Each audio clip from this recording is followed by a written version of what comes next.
Sometimes when you peek behind the curtain, it can be one of the most disheartening things that you've ever done, right? We can be disappointed by what is actually going on behind the scenes. Have you ever had an experience like that? You found out behind the scenes that maybe a person that you admired or looked up to wasn't all that they were cracked up to be. It could have been a church leader or maybe even a pastor. What we see in Mark chapter 9, we're about to see in this text, is Jesus gives 3 of his disciples an opportunity to see behind the curtain. The only thing needed for the next part of Jesus' mission is just Jesus. So here's what we find out from this story. In a moment where the disciples have a lot of questions and they get to see what's behind the curtain, what these 3 disciples find out is Jesus is exactly who he claimed to be and even more. Jesus is the real deal. This whole thing has not been a sham. He's not a counterfeit. He's not coming up short in any way. This is a behind-the-scenes look at Jesus' real identity, and all of those disciples see like, oh no, this dude is different. There's something even more significant than what I thought going on behind the scenes with this guy, Jesus. Jesus doesn't reflect God's glory, but he radiates his glories. So it's like if you took all of God's goodness, crammed it into a jar, his glory is what would radiate out of it. His glory is his reputation or his fame. It is the weight of all of who he is. Now, this is important when it comes to understanding the nature of who Jesus is. In fact, the writer of Hebrews thinks this is so important, it's the way he starts his book.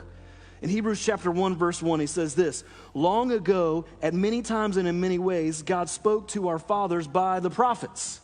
So back in the day, God made himself known through guys like Moses and Elijah. But in these last days, these times, he has spoken to us by his Son, whom he has appointed the heir of all things, through whom he also created the world. Verse 3, that's Jesus is the radiance of the glory of God and the exact imprint of his nature. And so Jesus is here in this moment, in the story, not to speak a word about God that he heard from someone else. But Jesus is emanating who God is. Everything about what Jesus did on earth is telling us something about God's character and nature. So, when you and I have questions about who God is, the first place we look is Jesus. He is emanating, radiating, putting on display God for you. This means we should not say something silly like I often hear people say. The God of the Old Testament and Jesus. There's this God of the Old Testament, and that God is different from who Jesus is. No. The God we see in the Old Testament is God revealed to us partially. When we get to the New Testament, we get Jesus and we get the revelation of who God is fully. They're not opposed to each other. Jesus radiates the very glory of God. Second thing we get from the story is this: Jesus doesn't need a tabernacle. He is the tabernacle.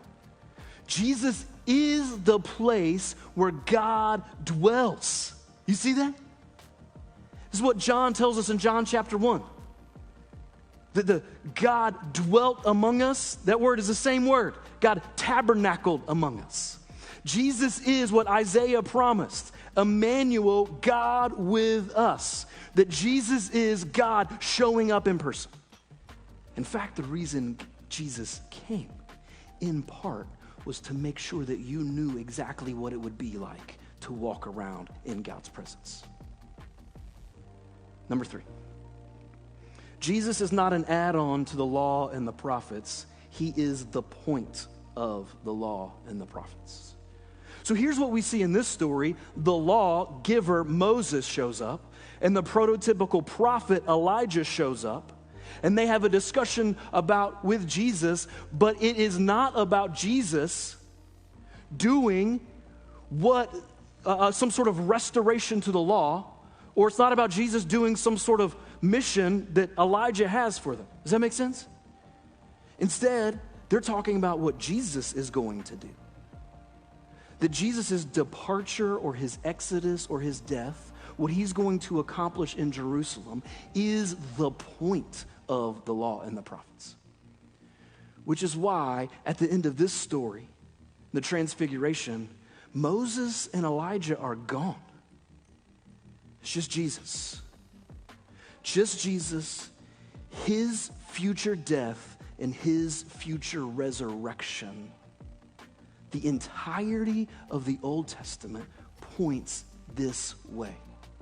Here is what Jesus wants his disciples to understand, and what I think he wants you to understand this morning. Jesus is the promised king. But he didn't come, like the disciples were thinking, to overthrow the powerful Roman government. Or he didn't come to overthrow or get rid of the self-righteous religious leaders by some sort of military strength or power or charisma. But he came to die, to accomplish a mission in Jerusalem. So Jesus is the real deal. But when you peek behind the curtain, it's not just light and glory and dead guys and a transcendent experience. It is pointing toward where Mark is now moving. Jesus is suffering his death and resurrection. He's not an add-on to the law and the prophets, remember. He's the point. And now Jesus is breaking down their concept of the Messiah. And he's saying very clearly, he's not coming to get people to obey the law again. He's coming to lay down his life for people who can't obey the law.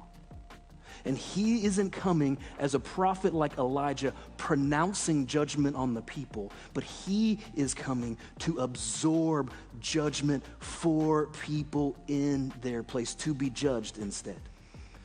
Now, cool story, right? Wild story. But maybe you're asking this question, well, what do I do with it? What do I do now? What does this mean for my everyday life?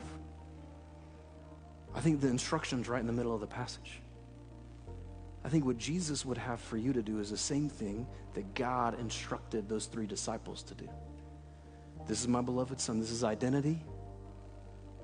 We see his purpose. The instruction is listen to him.